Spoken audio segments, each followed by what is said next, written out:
বিসমিল্লাহির রহমানির রহিম। আমরা আজকে উপস্থিত হয়েছি বাংলাদেশে কমিউনিটি উইকের জন্য একটা ঐতিহাসিক দিন। আজকে বাংলাদেশের রাজনীতির অন্যতম একজন ব্যক্তি, বাংলাদেশের স্বাধীনতার ঘোষক শহীদ প্রেসিডেন্ট জিয়াউর রহমান এবং বাংলাদেশের সাবেক 3 বারের প্রধানমন্ত্রী বেগম খালেদা জিয়ার জ্যেষ্ঠ পুত্র জনাব তারেক রহমান আজকে 17 বছর প্রবাসে থাকার পর বাংলাদেশে প্রত্যাবর্তন করছেন।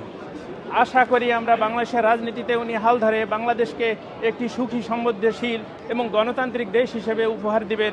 এই উপলক্ষে আজকে আমাদের যুক্তরাজ্য হিথ্রো এয়ারপোর্টে আগমন।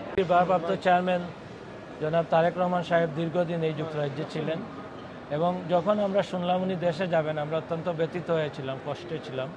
কিন্তু এরপরে আমরা অনেক খুশি, কারণ বাংলাদেশ তারেক রহমান সাহেবকে ডাকছে। কারণ বাংলাদেশে যে ক্রান্তিকাল অতিক্রম হচ্ছে, এখানে একমাত্র গণতন্ত্র ফিরিয়ে পেতে হলে, সুষ্ঠু ইলেকশন বাংলাদেশে হতে হলে তারেক রহমান সাহেবের উপস্থিতি বাংলাদেশে খুবই জরুরি। তাই উনি যেহেতু যাচ্ছেন আমরা অনেক আনন্দিত, অনেক খুশি। দীর্ঘ 17 বছর পর আমাদের নেতা আমাদের দেশে যাচ্ছেন। আজকে যাওয়াটা অনেক দিনের আকাঙ্ক্ষা ছিল। আমাদের কর্মী হিসাবে, দলের একজন সাধারণ কর্মী হিসাবে আমরা আনন্দিত আজকে ওনার সফর সঙ্গী হতে পেরে। আমরা আশা করি ওনার এই যাত্রা শুভ এবং সফল হবে। আলহামদুলিল্লাহ আমার খুবই ভালো লাগতেছে। আর অন্যদিকে আবার খুব খারাপ লাগতেছে।